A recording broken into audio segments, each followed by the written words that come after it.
Thank you. Thank you for reminding me.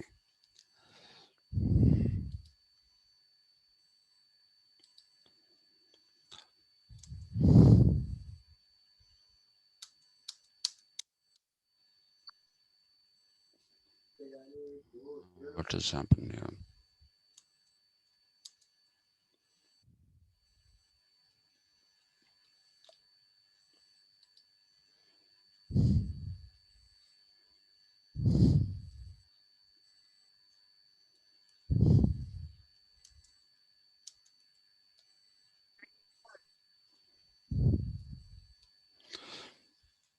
Yeah, so neoliberalism is what a lot of people call it. And I told you that it has been used in so many different ways by so many different people that it doesn't have any particular meaning associated with it. In fact, most people say neoliberalism is something that came into being uh, somewhere around the 1960s, mid 1960s and 70s. I have talked to you about that, and I told you the proponents of this kind of theory uh, were economists like Frederick uh, Hayek. Um, then you have James Buchanan.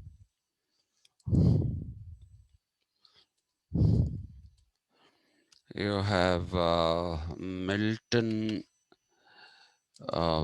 Friedman, and who else? Just trying to remember if I have missed out on anyone. There's one more person. Walter Lippmann. Uh, Walter Lippmann. Yesterday, in fact, I had talked to you about the Lippmann.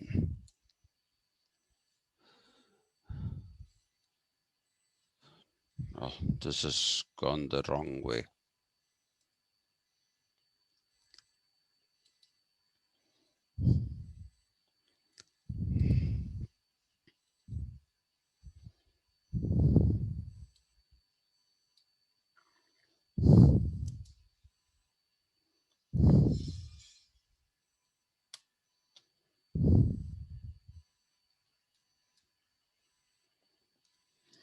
The Lipmann Colloquium, which is where the definitive idea, these are not just the four people, there are a number of other people. Uh, so there's no need to talk about all of them. But these people have been very, what should I say? They have been people who have uh,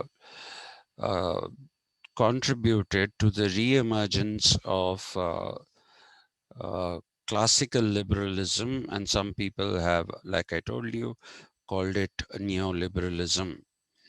And I specified the context in which it came. The context was stagflation. Uh, Stagflation, I told you, is a portmanteau. Portmanteau is joining of two words, stagnation and inflation, that were happening in the the European economies, where unemployment was growing, and along with growing unemployment, there was also inflation. And that is when all the welfare schemes had been withdrawn. And apart from withdrawing the welfare schemes, they also withdrew subsidies and asked people to basically take care of themselves by being enterprising. And I had told you that both in the case of Margaret Thatcher's United Kingdom, by that I mean when she was Prime Minister, and Ronald Reagan's America, and by that I mean the time when Ronald Reagan was the president of America, uh, we had this problem of stagflation for a bit. And also, Ronald Reagan had these ambitions plans, which I discussed yesterday, uh, which was called Star Wars. It was actually, I think, called the Strategic Missile Defense Program. Some people just call it the Missile Defense Program. Some people call it the uh, Missile Destruction Program. Uh, but the correct phrase for that is actually this, which is strategic defense, and I'm using American spelling of defense, strategic defense initiative. Star Wars was what it was called uh, after the uh,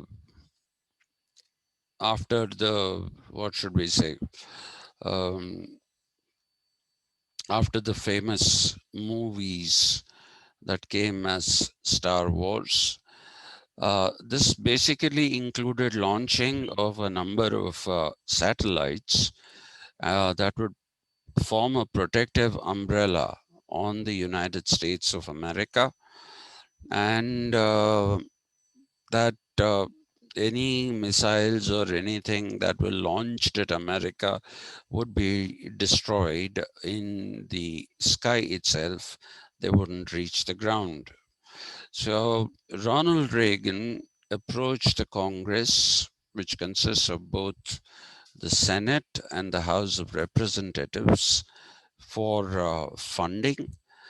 Uh, since there was a bit of a majority that the Republicans enjoyed in the Senate, you will find that Ronald Reagan was able to secure funding for this.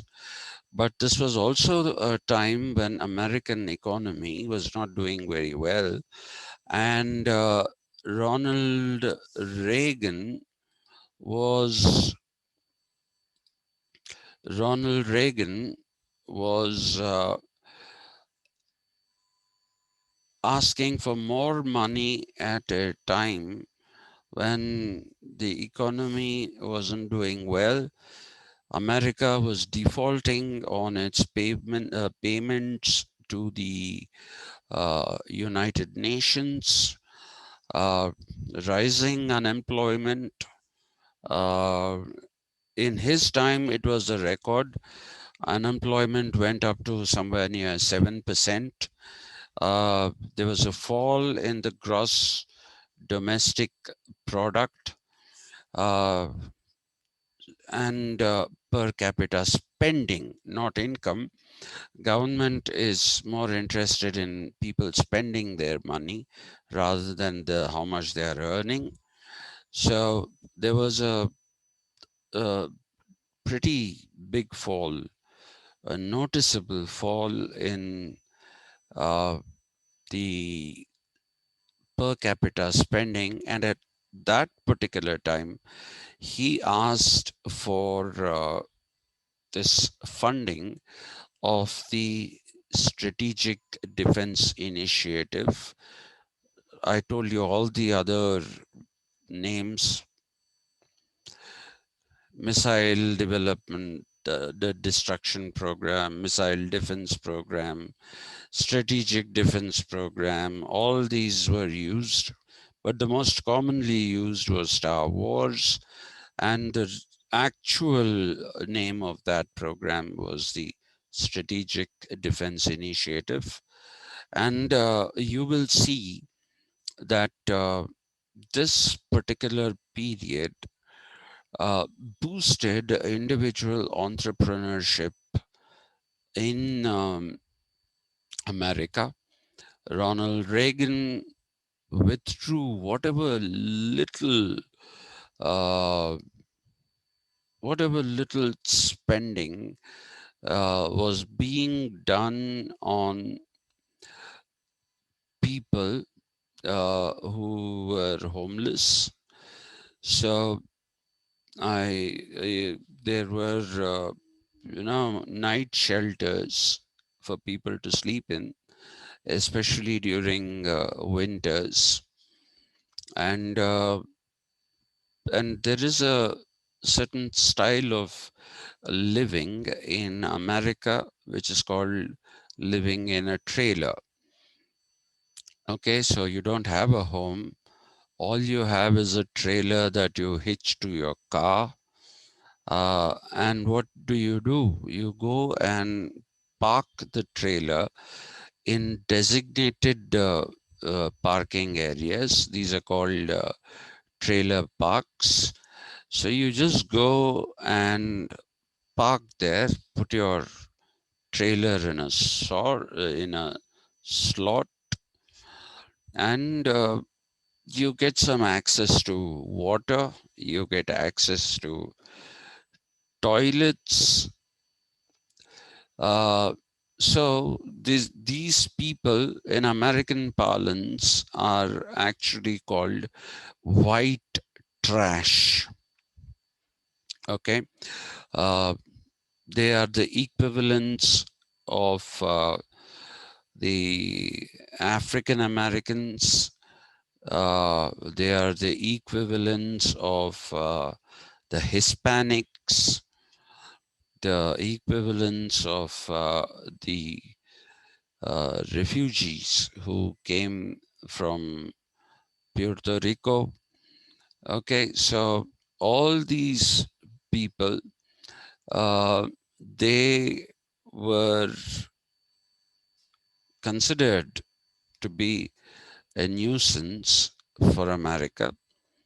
And these people, those who were living in trailers, they were called white trash because of their lack of education and their taking up, menial labor. So they competed with the Hispanics. Hispanics are people of Spanish and Mexican origin who have crossed over into the United States of America. They were not treated with any kind of um, respect, so to speak. So then you have all these kind of people, right? And at that time, when people were asked to take care of themselves, and that there would be nothing given to them as some kind of a subsidy or as some kind of a, like even water, that also was being denied. Night shelters were closed. So Reagan's America at that time, the popular nomenclature that came was Reaganomics. Okay, and Reaganomics was a form of economics that basically uh, relied upon the individual and his ability to take care of himself. That is basically what you will find in Ronald Reagan.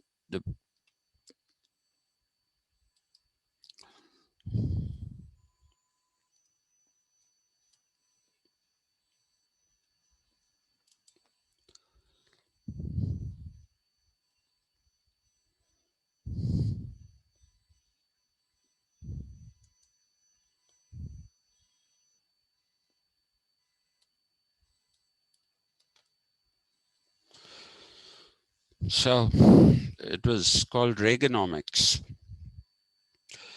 what we are calling revival of classical liberalism or neoliberalism, as other people were calling it.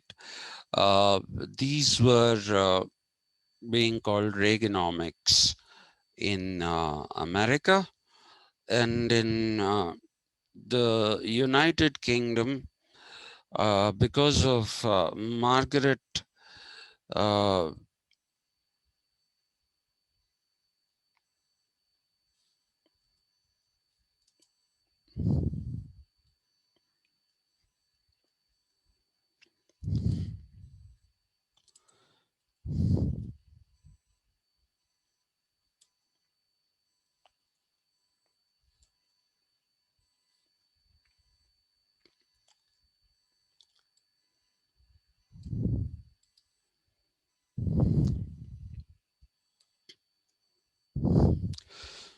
some people, this is not a very popular term, Thatchernomics.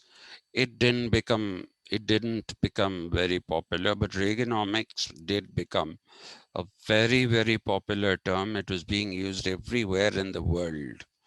What Reagan was doing and the kind of things that he was saying. Uh, so you find that this is individualism at the level at which it was in the Lockean times. And that is the reason why I prefer the expression revival of classical liberalism rather than saying neoliberalism, because then you will assume that it has new contours. See, neo is new. New liberalism would essentially mean that you are going to assume that there are going to be new contours. That is not the case. It was a return to the old form, something like what Locke had said, and we will be discussing that uh, in the Western political thought uh, paper, where when we do John Locke said those people who were rational had property, and those people who did not have property had proved that they don't have rationality sufficiently. Okay, Locke said everybody has rationality, but not everybody has uh, equal amounts of rationality. Okay, so therefore, Thatchernomics is a very British phrase. This was used to describe what was happening. I told you about how Britannia Row and certain abandoned parts of Soho, and due to industries closing down, where you had these huge big hangars or garages where you had industries, those became the scenes for parties with illicit liquor, with drugs ranging from simple grass, as it was called in those days, ganja, it was called in India, it was called grass there. It was called marijuana or marijuana in the United States of America. And it started with those things, and it also went on to synthetic substances like heroin, Heroin. It also led to the use of cocaine, which is coke, not the drink coke, but it is brewed similarly like coke, but in powder form. And you will see that suddenly the mafia in the United States of America becomes very powerful, because the moment you require these things, you know, so mafia is Italian, Mafia, mafia,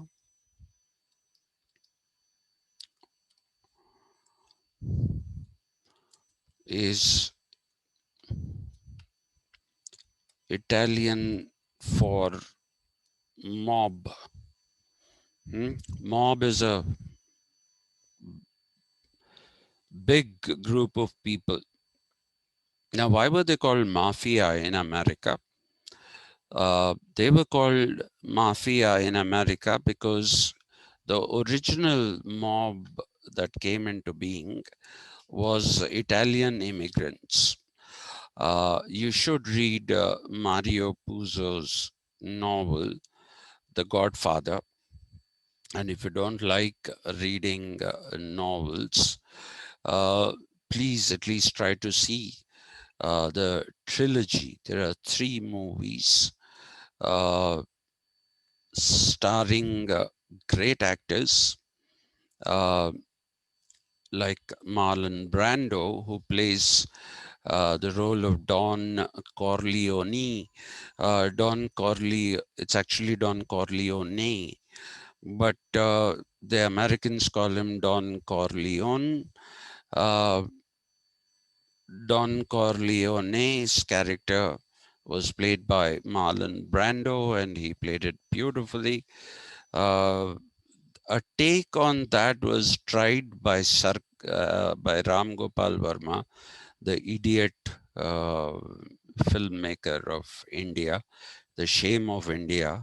Uh, he tried to make a movie with Amitabh Bachchan called Sarkar. I really don't know what made Amitabh act in those movies, and the other one, Ram Gopal Verma Ki Aag. Terrible movies. Amitabh must have, for some reason, felt very low in his own self-esteem. So he must have acted in these horrible films. A better movie was Nayakan, made by Kamala Hassan. So you will find that there is a there is a similarity between that character of Nayakan uh, that is executed by Kamala Hassan, and Kamala Hassan, without doubt, is one of the finest actors uh, in mainstream cinema, and so that is a better version. It is there in Telugu also as Nayakudu. If you feel like it, please see it. You search for it on YouTube, you'll get it. And search for Godfather, the trilogy, you'll get it. So in the first, you have Marlon Brando. In the second, you have Robert De Niro uh, playing the mafia boss. And Robert De Niro is the son of Marlon Brando. In the first movie, he becomes the boss in the second. And the third movie has another amazing actor, Al Pacino, uh, who were all, by the way, all these 3 people, Marlon Brando, what was the other one? Robert De Niro, and Al Pacino were of Italian descent. And no wonder they played their roles to perfection. And you'll see how drug trade, especially cocaine, flourished. I told you yesterday it came from across the border into Florida and Miami through the waters from countries like Panama, or Panama, as they like to call it, then Cuba and Mexico itself, and of course, the Central American country that did the most exporting of drugs, which was Colombia, Colombia. Don't write you, then that is a place in the US, British Columbia. okay, written with a U. But if you write it as Colombia, and it is pronounced as Colombia, it's not pronounced as Colombia, it is pronounced by the locals as Colombia. You find that these were the places that were sending. So there is a parallel economy which served as a way to make people enterprising, and people just turned a blind eye towards these kind of things for a very long time. The same happened with Margaret Thatcher. Okay, and it brought about a completely new kind of economy, new kind of politics, where this individual enterprise, even if it was completely illegal, was ignored, because the idea was you take care of yourself. So if you're asking people to take care of themselves, and again, don't intervene and say don't do this. Either you take care of them or let them do what they want. That was the attitude that they had. Okay, so Reagan and Thatcher are the two very prominent figures when we talk about the revival of classical liberalism. And this is also the time for all the I mentioned the Strategic Defense Initiative for a reason. Reagan kept telling the world that the Soviet Union was on the verge of launching a war. And he said, this war will not be fought like previous wars were fought. They will be fought in space. Okay. And he said, because they had developed these intermediary range ballistic missiles, IRBMs. I'm sure you have done all this in international relations, both in your graduation, and you should be doing them now. And the ICBMs, the intercontinental ballistic missiles, which were capable of hitting targets about 5,000 kilometers away. So you had the two blocks, the NATO bloc, which was America and Western Europe, and the Warsaw Pact bloc, which was the former USSR, the Union of Soviet Socialist Republics, uh, and then what do you say? Eastern European countries like Poland, and the Warsaw Pact was signed in Poland only. Warsaw was the capital. And Yugoslavia, which I told you later broke up. I'll come to that in a minute. And Czechoslovakia, which also broke up, Romania. So you had all these Eastern European countries and the USSR. Okay. And the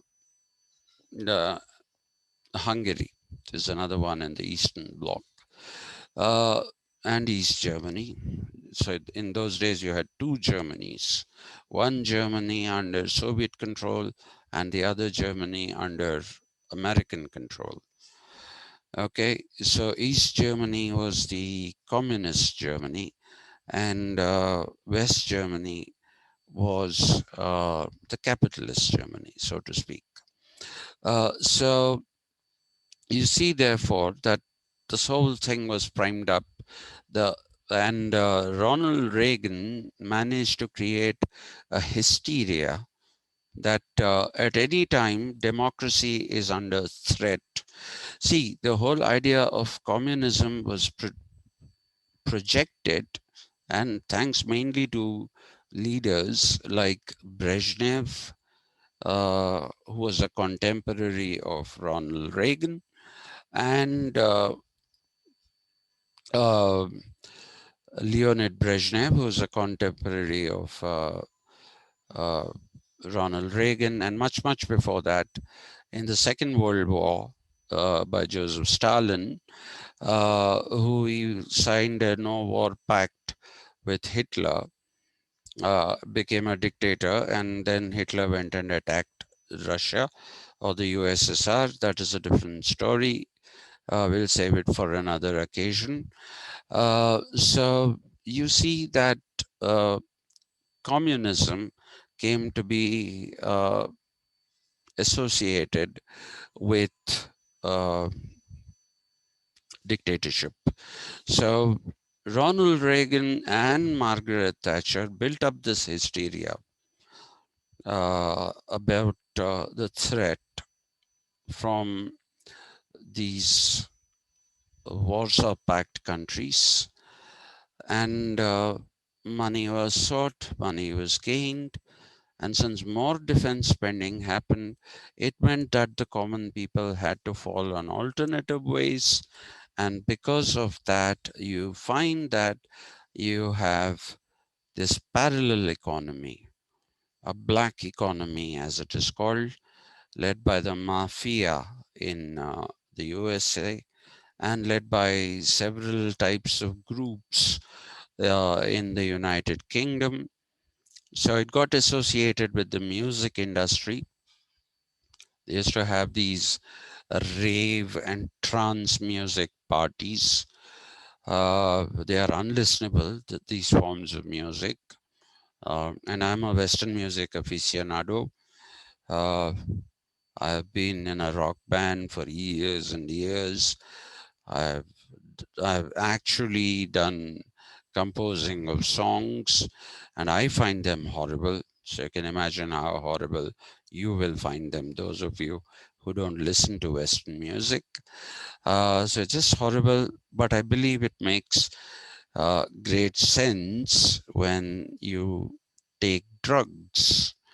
So there were all kinds of different drugs. So, so the flourishing of these parallel economies happened in the 1970s and the 1980s. And that is something that we have to keep in mind. And the Lipmann Colloquium, which happened around the same time when all this was happening, what I have put on the right side, this happened around the same time. And what you must understand is that they decided uh, that some of the economies, especially those which were in the third world, and in those days, the category of third world was uh, relevant. It is no longer relevant. Okay, it is no longer relevant because we don't have a first world, we don't have a second world, and so there is, you can't have a third world. You can't begin with a third world. Okay. Uh, the first classification of the three worlds came as developed societies, which was a and democracies, which was a way of saying capitalist countries. Uh, so developed and democratic countries, which are capitalist, were the first world. The socialist world was the second world, and the underdeveloped and undeveloped. I told you, underdeveloped is completely different from undeveloped. Underdeveloped is losing development that you had.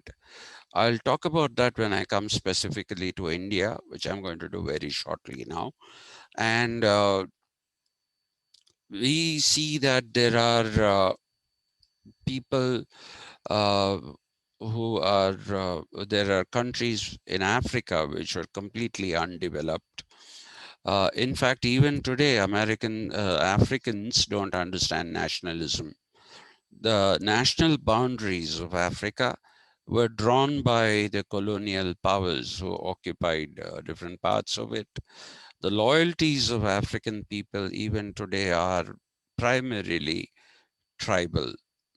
Okay, and please, if you have an access to an atlas, look at the way in which uh, the boundaries of various African nations are drawn. Okay, you look at India, that Kashmir that we show as a part of our country is not there. But still, when you look at the map at the top, it goes like this, right? And to the left, you find two projections, and then, you know, the lines are all curvy, okay? They're all curvy lines, both on the east and the west of the country. And that's how Europe looks, okay? And but what about African countries? It's like somebody put a scale and drew straight lines. Please have a look at the World Atlas. Take a look at how the African countries' maps are straight lines, absolute straight lines. Okay, and that is because they didn't have any great nationalism there. They didn't have any. Most Africans don't know what is nationalism. It's like our Adivasis. There are quite a few Adivasis. You might be surprised in Telangana itself who don't know what India is. Okay, the Konda Reddis are such a shy tribe of people, the Adivasis. They do not even come into contact with other people, so they have no idea as to what India is. They have no idea. All they know is that bit of the forest in which they live. One of the tribes is the Konda Reddis. The other tribes is the Gonds, who again don't have a very good. They are better than the Konda Reddis, but they also don't really have a great perspective of what India is. Okay, and Chenchus, they also don't know what India is. They also don't know what India is, and they're all here. So that's the case in Africa as well. Anyway, so to come back to the point that I was making, uh, Ronald Reagan, despite his hyping up the possibility or the probability, not possibility, of the Soviet Union attacking the NATO countries, the reality was actually completely different. Reagan and Thatcher are today considered arch villains, and with good reason. Just a second, please.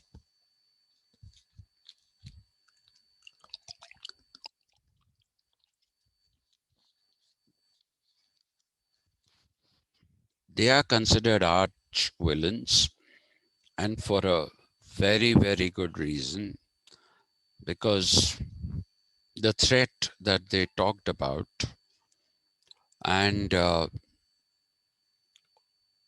threat of the Soviet Union and the Warsaw Bloc countries attacking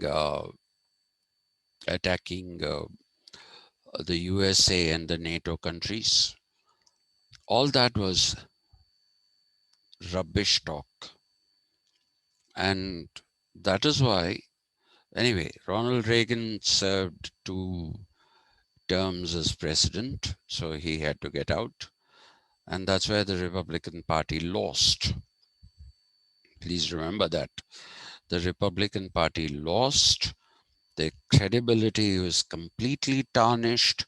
And uh, you had Bill Clinton and the Democrats coming in to power. That is after uh, George Bush did one, not the second Bush, who's George W. Bush.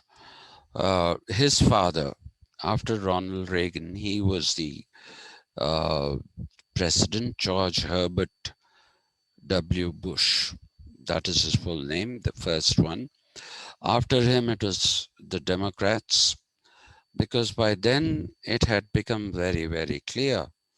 It had become very, very clear that all the nonsense that was spewed by Ronald Reagan and the Republicans about the threat of the Soviet Union turned out to be completely nonsensical. Okay, it turned out to be nonsensical simply because of the fact by 1989, the process of the disintegration of the Soviet Union started. Okay, this USSR was actually the original Tsarist, Czarist, Tsarist imperial uh, territory. And unlike other European countries, which had colonies in far-flung areas, the colonies of Tsarist Russia were actually countries around Russia. So all these Central Asian countries were on the Asian border of Russia. So Uzbekistan, Kazakhstan, Tajikistan, Turkmenistan, okay, and uh, all these republics, they formed uh, the Central Asian part of what was the USSR. And on the European side, you had Byelorussian, which is today called Belarus. And then you had Armenia, you had Ukraine, and you had parts of what were Finnish, or Finnish as in Finnish, though the people call it the Finnish language. When I went to America, they asked me, so how do you speak Indian? And I tried telling them, there's no such thing as speaking Indian. There are about 700 plus languages in India. Okay, so there's no language called Indian. But the Finnish people have only one language. It's called Suomi, Soumi. But for some reason, they accept their language also being called Finnish, Finnish. But the technical name for their language is Suomi. Okay, and so there are these Suomi speaking areas uh, in close proximity to Belarus, which became Belarus after the disintegration, and to Ukraine. Okay, so you'll find that these countries, this USSR disintegrated into 16 different republics.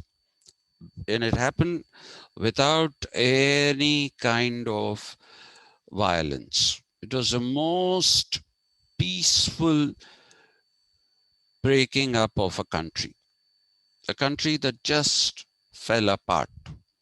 Why? Because its economy was in doldrums.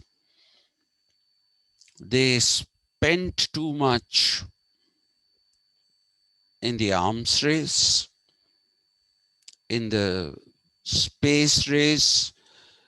They wanted to put somebody in space uh, before uh, the Americans uh, put somebody in space.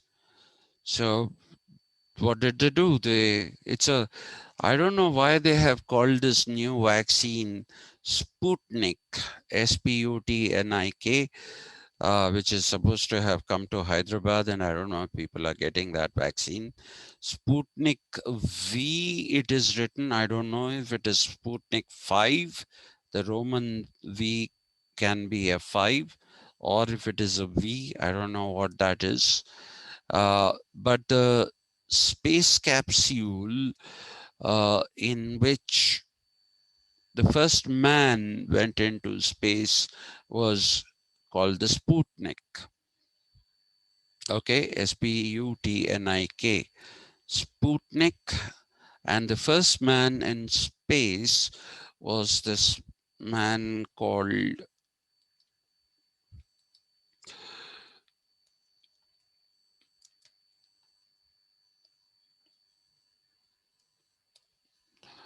okay, the Westerners will typically pronounce his name as Yuri Gagarin.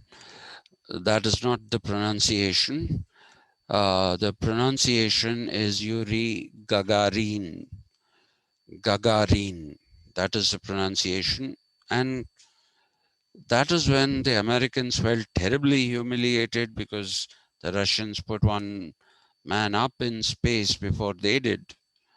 Okay, and so the lunar mission started, all kinds of space race, and then the arms race, making more missiles, IRBMs, ICBMs that I talked about. All these people, all these things were happening, and Russia had no money left. And when the country fell apart, I mean, when the USSR had no country left, no money left, and when the country fell apart, it fell apart very peacefully. And people were standing in line for 7 to 8 hours to buy a loaf of bread, and inflation had touched 1,500%. So just imagine, you had to probably carry money in a suitcase to go and buy a loaf of bread. Okay. It happened more recently in Zimbabwe. In Zimbabwe, the lowest currency note at one time was a $10 million currency note. Okay, and for $10 million, you couldn't even buy an egg. So Russia didn't see that kind of a thing, but it went pretty close to that. And because of the fact that these nations stopped giving loans and all that, there was a problem of global poverty. And it is in that context that you have to understand the Lipmann Colloquium, or Colloquium, actually, though Indians say Colloquium, it is Colloquium. The Lipmann Colloquium advised the capitalist countries that if you withdraw funding and loans to the third world countries, then you risk the losing of markets. Okay, so they said you have to reboot your own economies, and you have to reboot the Bretton Woods institutions, specifically the World Bank and the IMF. Okay, I hope you've done Bretton Woods. And the World Bank and the IMF, our International Monetary Fund, are Bretton Woods institutions, and they wanted them to be rebooted in the Lipmann Colloquium.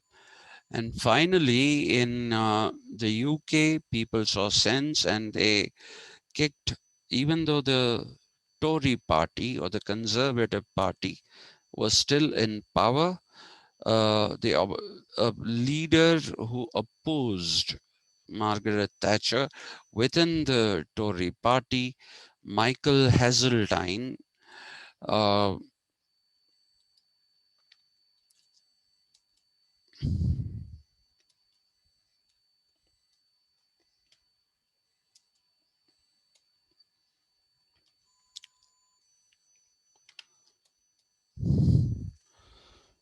Okay, Michael Heseltine led a revolt against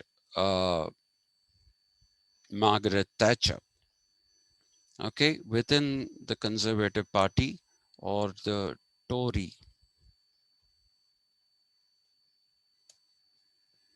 The Conservatives are still called Tories. There used to be a Liberal Party called the Whigs.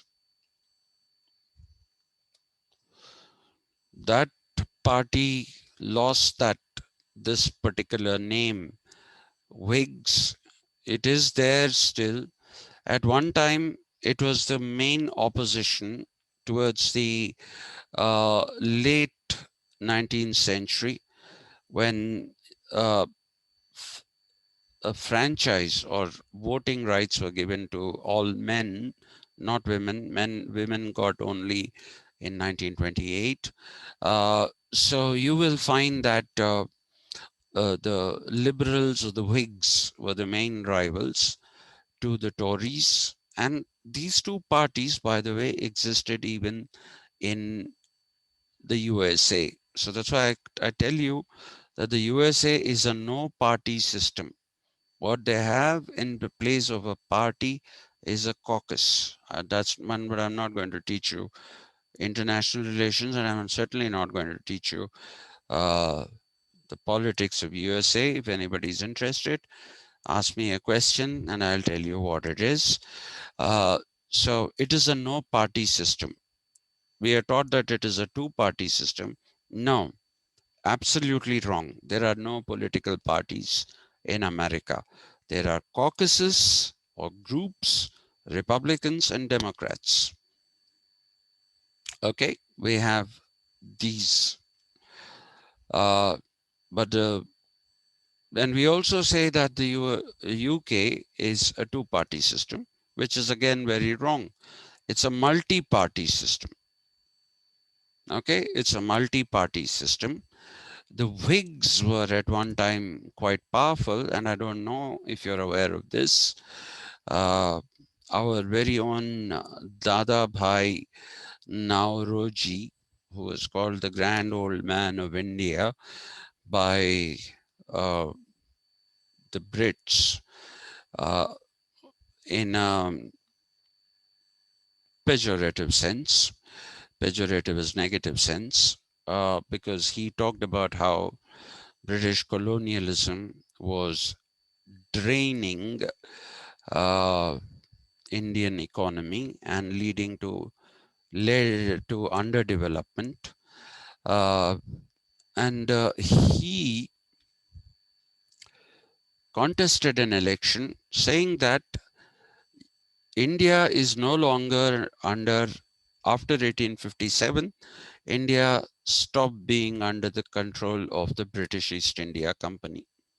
Till then, it was under the control of the British East India Company, and therefore you had governors general appointed by the British East India Company in consultation with the throne. But you will also find uh, that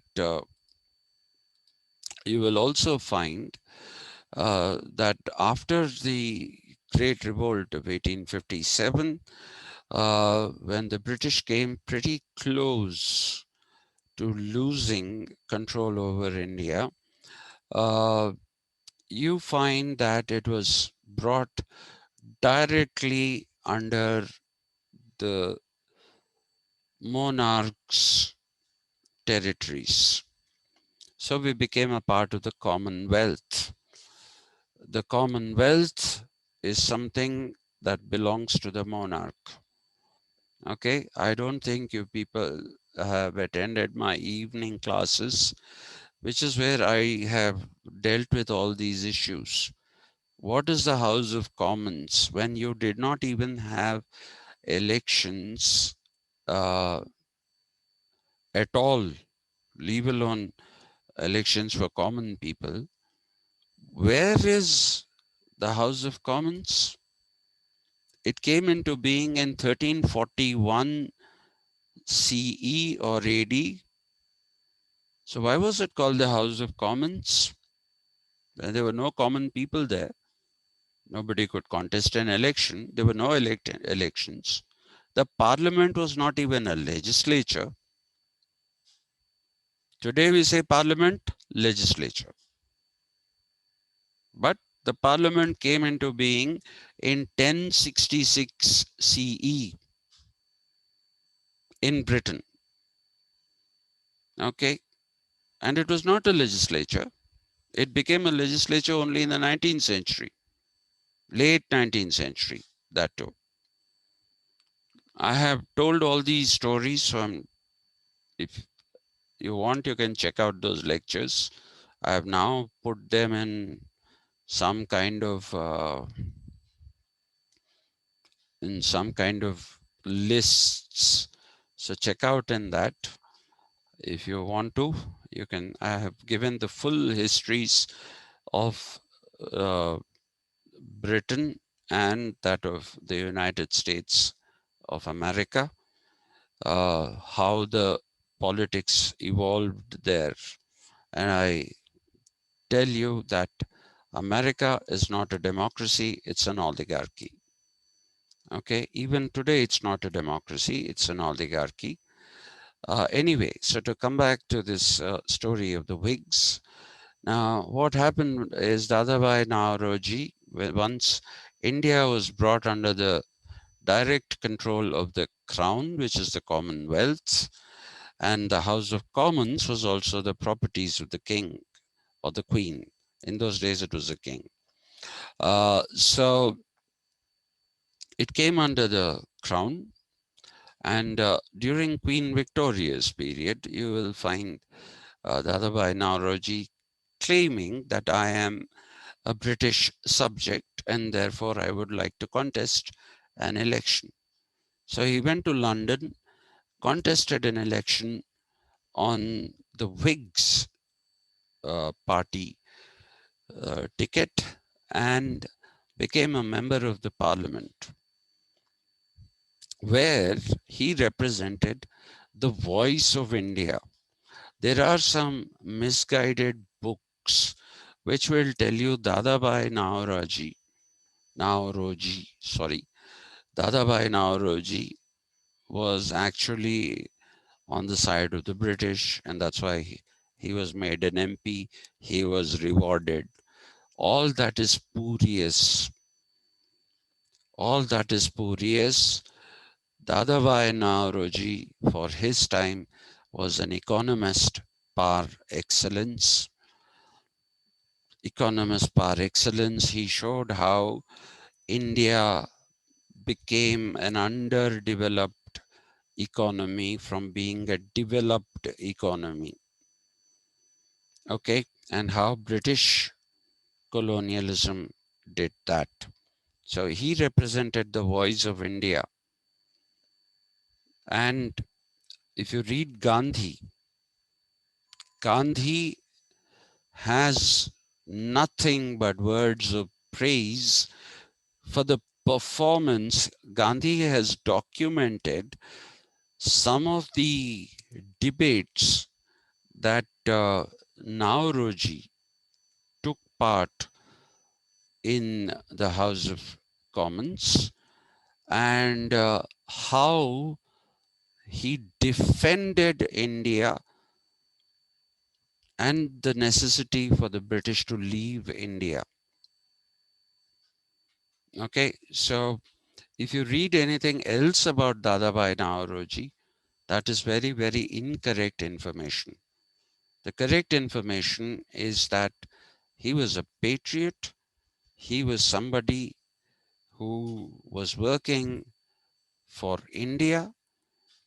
He was a part of the moderate section of the Congress, not the extremists who wanted immediate Swaraj.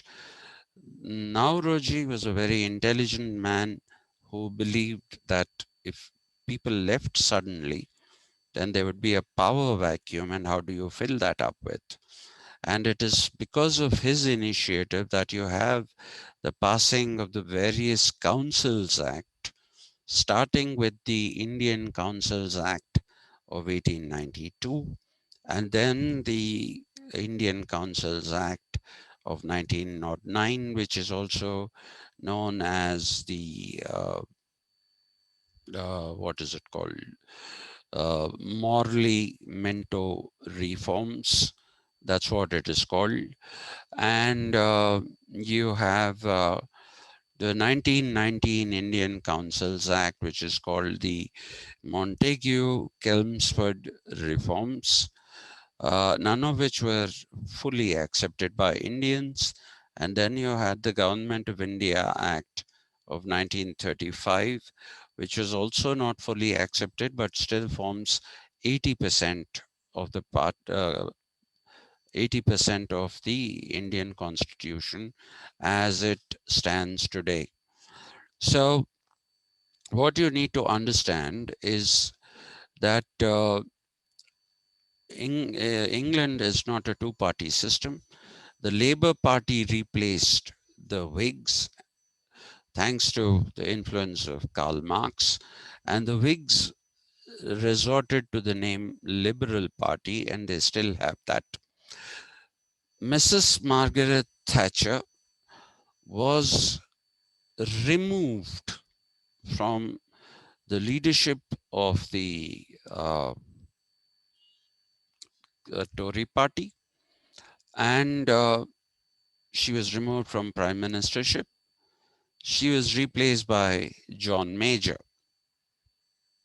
Okay, she was replaced by John Major uh, because of this revolt that was led by uh, Michael Heseltine, who was a member of the House of Commons. He was the one who now consolidated the opinion against Margaret Thatcher. And this is where the Lipmann Colloquium became very important. People realized that you cannot ignore uh, the so-called third world, because if you do, then you lose your markets.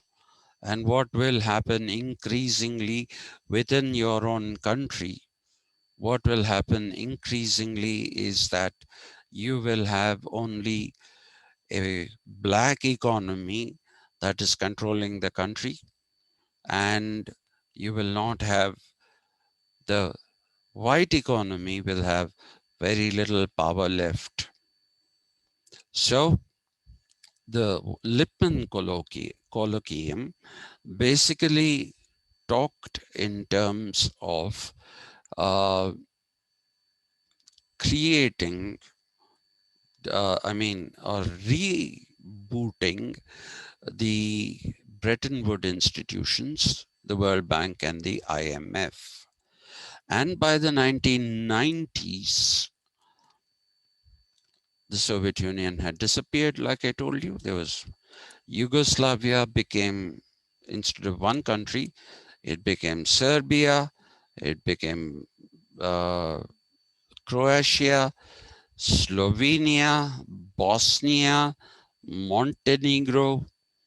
It became all these. The Czech Republic became, the country called Czechoslovakia became,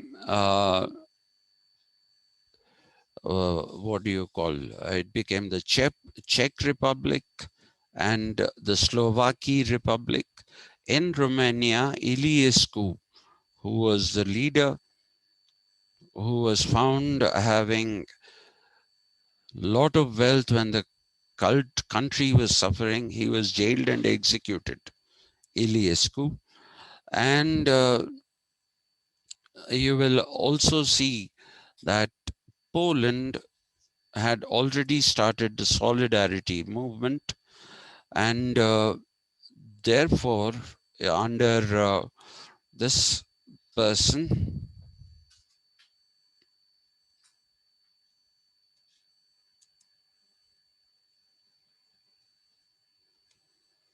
he started the solidarity movement.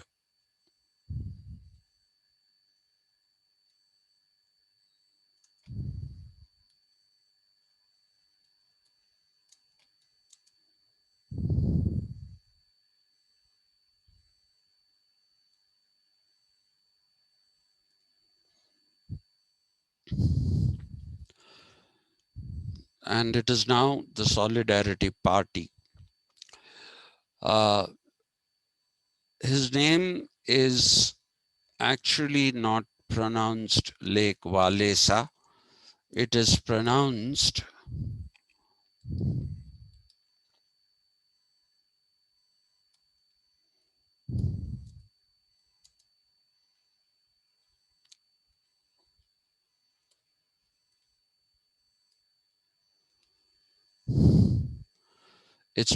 Lake Wałęsa.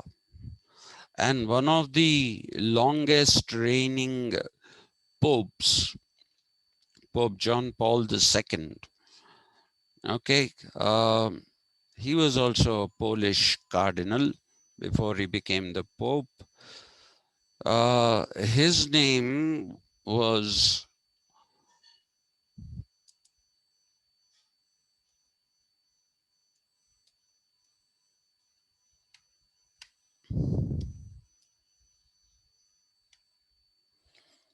okay. It's written Karel Wojtyla, but the pronunciation Karel is Karel. This is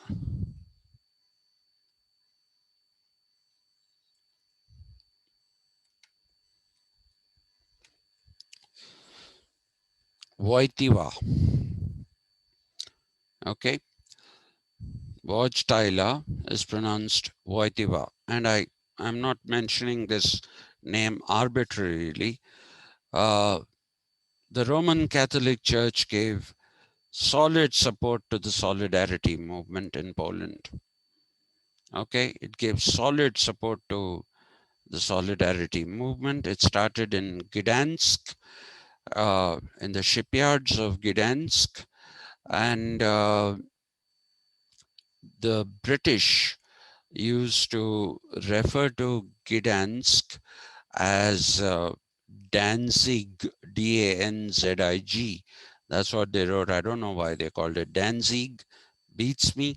Same thing with the Czech capital, Prague, Prague.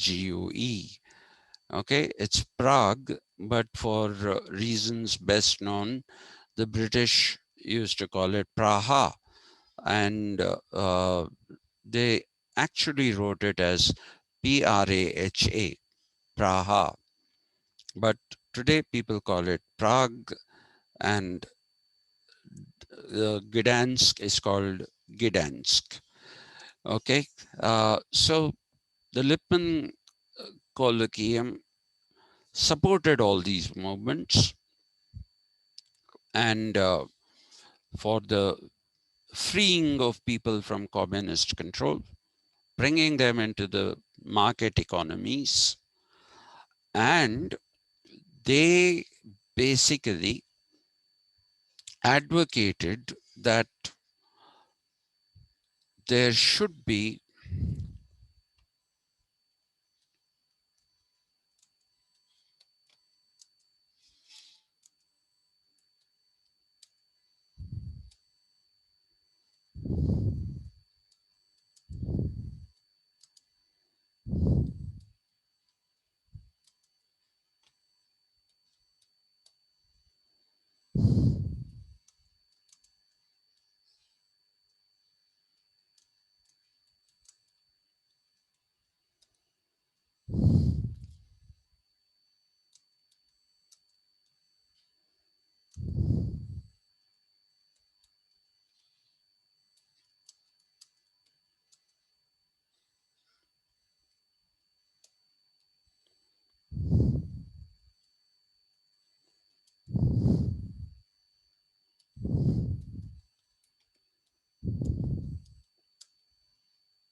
please try to understand why am I using that word when I say white economies, please don't misunderstand it for white people. Okay. White economy as the opposite of the black economy. The black economy is the underground economy. Okay. Black money that we talk about, which our wonderful prime minister promised to get from across the world, from Switzerland, where people have hidden away all the black money, which ran into thousands of crores when he did this demonetization fiasco. He said it was not a fiasco. For us, it was a fiasco. What he was trying to do was making sure that he will win the Uttar Pradesh elections, because the moment you say I have demonetized, then what it means is that currency is no longer acceptable. And this was all done in a very clandestine fashion. 2000 rupee notes. Why do you require 2000 rupee notes when you're saying 1000 rupee notes were too big? When you make a claim that 1000 rupee notes were too big, why are you printing 2000 rupee notes? Hmm? That is the question. And so, what he was trying to do was to make sure that the money that had been there with the different political parties in UP that were going to distribute them, and also Bihar, I think. I'm not sure if the elections were at the same time, or I'm not sure. So he made sure that money became worthless. He made sure that it became worthless by demonetizing it. Okay, by demonetizing, he made sure that money was not there. And by that time, the 2000 rupee notes had been already printed. This is not a conspiracy theory. Okay, this is not a conspiracy theory. He brought his Gujarati brethren, including what was that World Bank, Reserve Bank president's name? Uh, what is his name? How did it Urjit go? Patel, right? Sorry? Urjit Patel, Urjit Singh Patel, Urjit right? Patel. Yes, Urjit Patel. Thank you. Thank you, Sham. Thank you very much. Urjit Patel, actually, the announcement of demonetization as per Indian constitution can only be done by the governor of the Reserve Bank. And Urjit Patel was the governor of the Reserve Bank. He was made to shut up. He's a very qualified man, intelligent man. He was made to shut up, and after a period, poor man couldn't take it, so he left it. And now you have that Shaktikanta Das, who's not much of an economist. Urjit Patel actually was a good economist, okay, and he quietly resigned and left because he was bypassed. Uh, a decent man, decent people do that. They just go away. They don't create sensations. Raghuram Rajan did the same thing. He went back to his teaching position at Princeton. Okay, so you see, he makes his announcement, and by then already these 2000 rupee notes were printed, and these were distributed among the people of Uttar Pradesh by the Bharatiya Janata Party, whereas the other parties were scrambling around trying to gather whatever money they could gather to give people. Okay. And so this Yogi becomes the prime minister, Yogi Adityanath. I don't know what kind of a yogi he is, by just shaving your head and wearing saffron. If you become a yogi, then I'll also do it. I'll also do it. Okay, and I know enough about Dharma Shastras. I'm not saying I know them all. I know about Dharma Shastras, I know the Vedas, the Upanishads.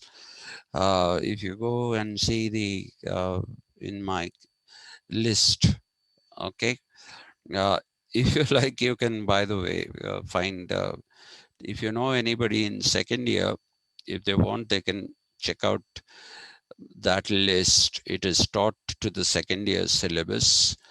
So there are lectures which have been put under uh, Indian political, ancient and medieval Indian political thought. There are a number of lectures. I think there are about 65 or no, there are more than that lectures. And so uh, I can also, I can actually sit and preach for a while. Hmm. I think I was just thinking, what will I do after retirement? And I decided I'll become a Swamiji. Okay, I'll also shave my head, wear saffron, and why not preach? Everybody is doing it. Even I can do it. So, just joking. Okay. Uh, but I'm serious when I tell you that I can pass off as a Swamiji. So, anyway, so why are we using this term reboot? That is a basic thing. We are using the term reboot because of the fact that originally the Bretton Woods institutions were there to resuscitate and revive the European economies that collapsed or nearly collapsed in that extended great economic depression that lasted for nearly 10 years. Okay, so these institutions were created in order to revive and resuscitate those European economies that had that were on the verge of collapse. And now I'm saying reboot because these very institutions continue to exist, and people decided that this was an opportunity. Now, if you consider the fall of a superpower, it's not an ordinary event. You must remember that. The fall of the superpower is not an ordinary event. And when a superpower falls and becomes a third world country, remember that Noam Chomsky at that time said Russia and all the 15 other republics have rightfully taken their place in the third world. That's what he said. Okay, Noam Chomsky. And he was so right. So this was an opportunity for reviving, or rather spreading, capitalism from within your borders in the United Kingdom, in the United States of America, and taking them to different parts of the world, including Eastern Europe. And with the collapsing of the superpower, the bipolar world ceased to exist. Okay, there was no polar, there was nothing polar about the world anymore. And then the third world countries, some of which had great potential. Third world countries like India, China, all of these had great potential uh, to open up as markets. That is what we're doing. They are not interested in the growth of the Indian economy or the Chinese economy or the economy of what was once the Eastern Bloc and what was once just a few countries, now many countries. Uh, they were looking at revival of that. They wanted to revive the entire system uh, that was waiting for resuscitation. Okay, it was waiting for resuscitation.